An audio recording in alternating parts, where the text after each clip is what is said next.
Mga master, okay lang bang? Huwag niyong skip ang mga ad sa aking mga video kung okay lang mga master. Salamat sa solid na suporta po. Yon, what's up mga masters? Nandito na naman tayo sa panibagong araw, panibagong kabanata na naman ang pagsasama-samahan natin ngayon guys.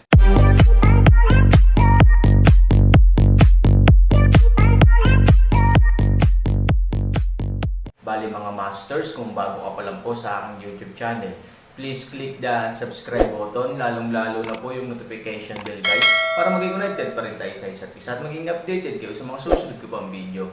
Bali mga masters, bago natin umpisahan ng kwento ay mag-shoutout po muna tayo para sa mga solid nating tagapakinig. Shoutout kay Robert Tolentino. Shoutout kay Roel Gat Bonton. Yun na nga mga masters, no? Bali hindi na ito patagalin. In 3, 2, 1, let's go! Huwag kang kumilos ng walang kabuluhan. Umiling ang pangalawang kapitan. Pagkatapos, itinuro niya ang dagat ng dugo, at sa kabilang kamay, hinawakan niya ang isang bato sa lupa at inihagis ito sa direksyon ng dagat ng dugo. Sa una, lahat ay gumagana ng maayos. Walang pagbabago sa trajectory at bilis ng paglipad. Ngunit habang papalapit ito sa dagat ng dugo, ang bilis ng paglipad ng bato ay naging mabagal at mas mabagal, at sa wakas ay hindi man lang ito gumalaw sa hangin. Sa susunod na segundo, ang orihinal na kalmado na pool ng dugo ay nagsimulang patuloy na bula. Gulo-gulo. Ang buong dagat ng dugo ay parang kumukulong tubig, na may mga bula ng dugo na tumataas at bumababa. Nakuha. Ang Vol-Iron Stone ay biglang nabasag at direktang naging pulbos. Damn it. Hindi napigilan ni Scar na mapasigaw. Halatang walang nangyari, pero hindi ko alam kung bakit nahulog ang bato ng ganito. Tumingin si Ivory sa pangalawang kapitan at sinabing, ano ang nangyayari? Ang pangalawang kapitan ay tumingin sa dagat ng dugo, ang mga ugat ng dragon ay nasa ilalim ng dagat ng dugo. Ngunit ang buong dagat ng dugo ay hindi kasing simple ng tila sa ibabaw. Kung hindi, kahit na mayroon kaming isang detalyadong plano para sa iyo, imposibleng ipadala ang buong hukbo ng hindi umaalis sa mga tropa upang ipagtanggol ang lungsod. Tumanggo si Han Sanchen, ibig mong sabihin ang dagat ng dugong ito ay may kakayahang lumaban, tama ba? Ang pangalawang kapitan ay sumagot, ang dagat ng dugo ay labis na yin at kasamaan, natural, ito ay napakalakas. Ito rin ay dahil ang dagat ng dugo ay sapat na makapangyarihan kaya hindi tayo masyadong mahigpit sa lugar na ito. Kung gusto mong sirain ang mga ugat ng dragon, dapat kang mag-ingat. Sa paglalagay ng ganoong mahalagang bagay dito ng walang mabibigat na gwardya, kitang-kita na ang kalaban ay lubos na kumpiyansa sa lakas ng Blood Sea. Gayunpaman, hindi natakot si Han Sanchen. Layuan mo ako. Sa sandaling bumagsak ang mga salita, direktang naghatid si Han Sanchen ng napakalakas na itim na hangin mula sa kanyang katawan, at lumipad patungo sa buong dagat ng dugo sa isang iglap. Halos kapareho ito ng batong iyon, kahit na napakataas ng moral ni Han Sanchen at napakalakas ng itim na enerhiya, nang marating niya ang gilid ng dagat ng dugo, mayroon pa ring napakalakas na aura na hamarang sa kanya sa labas. Naramdaman ang kasamaan at kakaiba ng hiningang ito, malamig na ngumiti si Han Sanchen. Sa sumunod na segundo, may malakas na paggalaw sa kamay niya. Isang hininga na hindi rin mahina ang agad na tumama sa harapan. Boom! Sinamahan ng pambobomba ni Han Sanchen, isang malaking hadlang ang lumitaw sa gilid ng dagat ng dugo kung saan walang nasa harap nito. At ang pagkakaroon nito ang mahigpit na hamarang kay Han Sanchen sa pagsulong. Sa oras na ito, matapos harapin ang kapangyarihan ni Siyang Han Sanchen, ang dalawang panig ay galit na naglalaban. At sa lupa, walang magawa ang grupo ng itim na anino, pinapanood ang pagmamaltrato ng ikalimang kolum sa mga polar bear. Matapos ang huling ilang minuto ng paglaban, ang buong hukbo ng polar bear ay hindi maaaring bumagsak. Marami sa kanila, karamihan sa kanila ay patay o nasugatan, at ang kanilang pagiging epektibo sa labanan ay halos ganap na nawala. Kaya't ang natitira na lang ay hulihin o katayin. Napuno ng dugo ang buong eksena, at nagkalat ang mga bangkay sa buong field, na mukhang sobrang duguan at malupit. Elder, wala na talaga ang mga bastos na yan. Mukhang malapit ng itanghal ang susunod nating magandang palabas. Tumanggo si Black Shadow, napakasaya, kumusta ang sitwasyon sa hilaga ng lungsod? Ang paggalaw sa hilagang bahagi ng lungsod ay malinaw na naging mas maliit. Ayon sa impormasyon, ang higanteng hayop ay nagsimulang lumaban, at ang katawan nito ay nagsimulang maging mas maliit. Dapat na ang higanteng hayop ay nagsimulang maging hindi mabata, at ang lipunang ito ay nagtatagal. Gayunpaman, maaaring tumagal ng kaunting oras upang ganap na durugan ang higanteng hayop. Ikanaway ni Heying ang kanyang kamay, huwag kang mag-alala tungkol dito. Sa Chanmo Castle, hanggat hindi sila makakalabas, hindi mahalaga sa akin. Anyway, pare-pareho lang ang resulta nila, mamamatay lang sila. Hanggat mapipigilan ng tuluyan ang pagsasabuatan ng lalaking iyon na si Han Sanchen na umalis sa lungsod, ayos lang. Nagtawanan ang ilang subordinate matapos marinig ang mga salita. Elder, ngayong napagdesisyonan na ang kabuuang sitwasyon, nabasag na rin ang sabuatan ni Han Sanchen.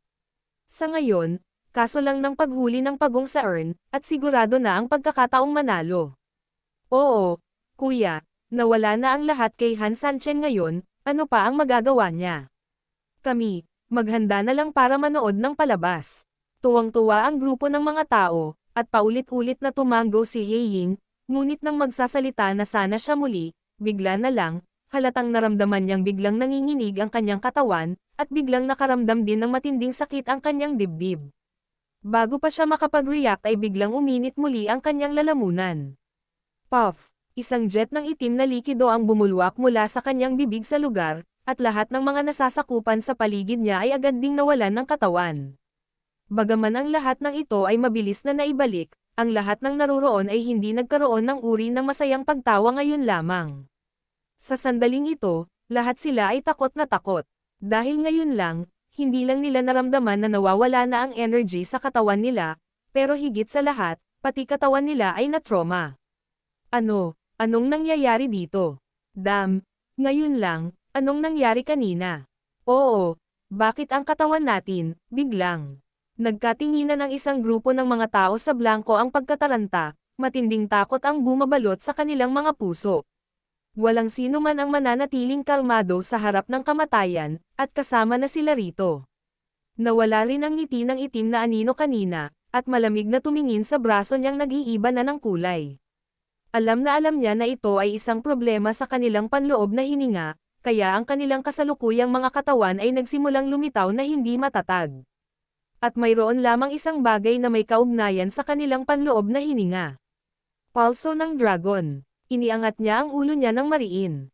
Mga ugat ng dragon. Elder, anong ibig mong sabihin dito? Baka may mali sa mga ugat ng dragon natin. Oo, dragon veins yan. May mali sa dragon veins, at humihina ang aura natin. Ang isang grupo ng mga tao ay sa wakas ay magmumuni-muni dito, hindi dahil sa iba pang mga bagay, ngunit dahil sa mga problema sa kanilang sariling Primarch. Pero, hindi dapat, hindi ba ang pangalawang koponan sa piitan na ito ngayon? Sa kanilang proteksyon, hindi dapat magkaroon ng anumang mga problema sa mga ugat ng dragon. Maaaring ang ikalawang hanay ay nakatagpo ng isang mahirap na kalaban. Ang ibig kong sabihin, ang ilang mga tao ay nagsamantala sa kaguluhan at tumakbo hanggang sa mga ugat ng dragon, na nagdulot ng pinsala sa mga ugat ng dragon. Ganap na imposible. Huwag mong sabihin na imposibleng mahanap nila ang pasukan ng mga ugat ng dragon. Kahit na matagpuan nila ito, imposibleng malagpasan nila ang atake ng dagat ng dugo gamit ang kanilang lakas. Oo, nataranta ang isang grupo ng mga tao. Hindi. Biglang malamig na sinabi ng matanda, paano kung ang taong ito ay si Han Sanchen? Han Sanchen. Hindi ba si Han Sanchen sa hilaga ng lungsod ay naghahanda na makapasok? Paano siya makakapunta sa Underground Dragon City? Ang taong pinuri kanina ay tumayo din, kinulong ang kanyang mga kamay at nagsabi, Elder, imposible lang ito. Imposible ang nanay mo. Nakuha. Malakas na sigaw ng itim na anino, at sinampal ng malakas ang mukha ng lalaki. Damn it, kung hindi dahil kay Han Sanchen, sino ang may kakayahang sirain ang mga ugat ng dragon? You dumb bastard, you are still trying to argue with me here. Tanging si Han Sanchen ang maaaring magkaroon ng malaking epekto sa Long Mai. Sa makatuwid, maipapakita lamang ng lahat na ang lahat ng kanilang mga naunang hula ay biro lamang. Walang intensyon si Han Sanchen na makalusot, ngunit sadyang nagkunwaring makalusot, sa katunayan, para akitin tayo sa kawit. Ang tunay niyang layunin ay sirain ang ating mga ugat ng dragon. Sa dami ng tao, ang nasasakupan na kalmado sa lahat ng oras na ito ay tuluyang nakawala sa kanyang pagkasikal, malakas na sigaw ni Ko. Mula sa simula hanggang sa huli, siya ay nag-aalala tungkol sa posibilidad na ito, ngunit sa kasamaang palad, walang sino man ang handang maniwala. Kahit na ang nakuha niyang kapalit ay higit na pangungutya. Ngayon, sa wakas ay naayos na ang lahat. Sa wakas ay nailabas na niya ang kanyang galit. Tama na. Bumantong hininga din ang matanda, walang balita tungkol sa pangalawang kolom. Hindi dahil may nangyari sa kanila, ngunit nakatagpo sila ng napakalakas na kalaban gaya ni Han Sanchen. Dapat silang maalis. O, may natitira pang isa o dalawang tao. At ang dalawang taong ito ang nagtaksil sa posisyon ng ating mga ugat ng dragon. Kung tama ang hula ko, malamang na ang taong ito ang kapitan ng pangalawang kolom. Kapag ito ay naituwid, ang buong bagay ay talagang malinaw. Lahat ay maipaliwanag. Ang matanda ay matalino. Sumang-ayon ang mahinahong subordinate. Halika, ibaba mo sa akin ang bagay na ito. Damn it, sirain ang plano ko. Damn it. Oo, mabilis na napababa sa gulat ang nasasakupan na kanina pa proud na proud. Ikulong mo muna siya para sa akin, at paparusahan ko siya ng dahan-dahan sa hinaharap. Sa ngayon, lalaban muna sa akin ang lahat sa ugat ng dragon. Oo, pass my order. Agad na umatras ang ikatlo at ikaapat na kolom, ang unang kolom na lang ang naiwan para magpatuloy sa pakikipaglaban sa mga halimaw, ngunit kasabay nito ay dapat dahan-dahan nila akong ilikas, at suportahan ang piitan hanggat maaari. Tungkol sa ikalimang kolom, pansamantalang ikukulong ang mga bilanggo, at ang buong koponan ay pupunta kaagad sa amin, sabi ko. Oo, Elder, I am willing to make a contribution, but also, I asked the elder to give me a chance. Puno ng gulat ang lalaking mayabang kanina. Damn it, a moment of pretentiousness actually caused such a catastrophe. Nagsisi siya, hindi siya dapat masyadong magsalita, hindi siya dapat magpanggap na agresibo. Noong una ay inakala na ang isa o dalawang salita na iyon ang magdadala sa kanya sa tugatog ng buhay, ngunit sinong mag-aakala na ang tugatog ay maaabot saglit, ngunit nahulog siya sa bangin bago siya gantimpalaan. Tsaka yung tipong hindi man lang makaakyat. Eto na, kasalanan lahat ng maldita na Han Sanchen na iyon. Hindi ka ba makakalusot ng maayos? Bakit gusto mong lumaban? Ikaw, bumalik ang tingin ng matanda sa lalaki, napakagaling mo, how dare I use you? Karapat-dapat ba ako sa iyo?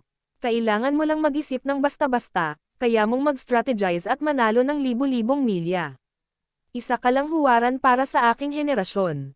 Ganyan ka husay na talento, kailangan mo pa bang gumawa ng meritorious deeds? Nang marinig ito, hindi na napigilan ng lalaki ang pag-collapse, at lumuhad sa lupa na may halong palpak. Elder, mali ako, I don't dare to talk too much in the future, I don't dare anymore. Ang mukha ng matanda ay naging malamig, bilang aking mga pinagkakatiwalaan, syempre maaari kang magtaas ng anumang mga opinyon na mayroon ka, at hindi ko kailangang hilingin sa iyo na maging tama sa bawat oras. Ngunit ang iyong pagkakamali ay masyadong mapangahas, at ang resulta ay masyadong mapangahas para mawala. Kung hindi kita papatayin, mahirap lutisin ang puot sa puso ko. Gayunpaman, huwag kang mag-alala, hindi kita hahayaang mamatay ng ganoon kabilis. Pahihirapan kita ng dahan-dahan.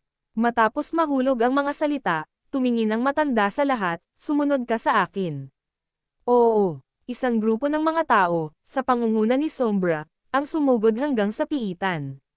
Ang iba pang mga subordinate ay nagtipon din ng kanilang mga koponan sa oras na ito, at ang 300 na hukbo ay sumunod na malapit sa likuran. Sa oras na ito, sa ugat ng dragon, hinaharap pa rin ni Han Sanchen ang malaking hadlang. Ang itim na enerhiya sa katawan ni Han Sanchen ay biglang lumitaw, at siya ay parang isang demonyong Diyos na bumababa sa mundo saglit. At ang hadlang na iyon, sa oras na ito, ay nagsimula ring magbago mula sa transparent na kulay hanggang sa pula ng dugo sa paghaharap.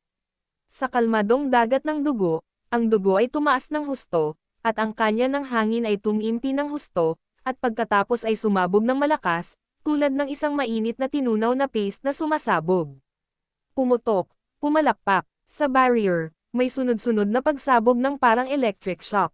Han Sanchen, kailangan nating magmadali. Ang mga ugat ng dragon ay lubhang sensitibo sa atin. Isang beses mo lang kailangang hawakan ang harang, at lahat sila ay madarama agad ito.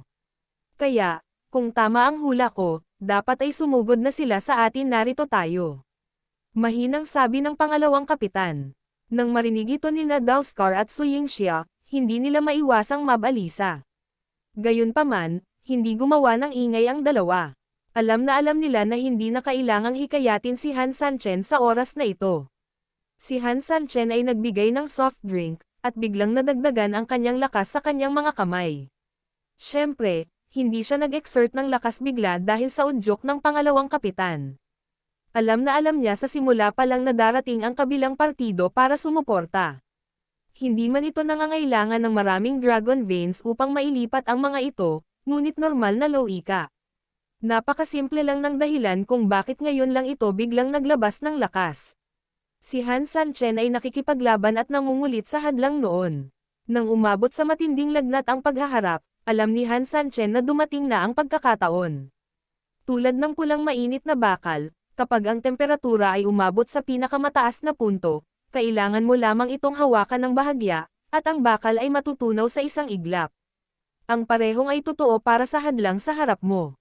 Boom! Ang napakalakas na kapangyarihan ni Han Sanchen ay agad na sumabog, at isang malaking itim na hangin ang tumama sa hadlang na parang tinamaan ang kalangitan. Bang bang bang!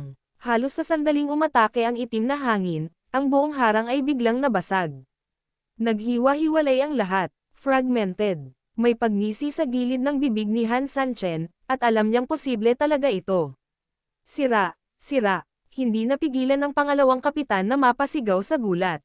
Alam niya kung gaano kalakas ang harang na ito, ngunit nalagpasan ni Han Sanchen ang napakalakas na bagay, na nagpapaniwala sa kanya na ang sirang ugat ng dragon ay talagang hindi isang pantasya. Hindi man lang bumagsak ang kanyang taya. Hindi man lang tumigil si Han Sanchen, binilisan at dirdiretsong pumasok. Yun na nga mga masters, no? Bali panibagong kabanata na naman yung natapos natin ngayong gabi. Muli, maraming salamat po talaga sa walang sawang suporta po sa aking YouTube channel na talagang inaabangan nyo po ang bawat upload ko po. Bali mga masters, magkita-kita ulit po tayo bukas ng gabi at ngayon po ay magpapaalam po muna tayo.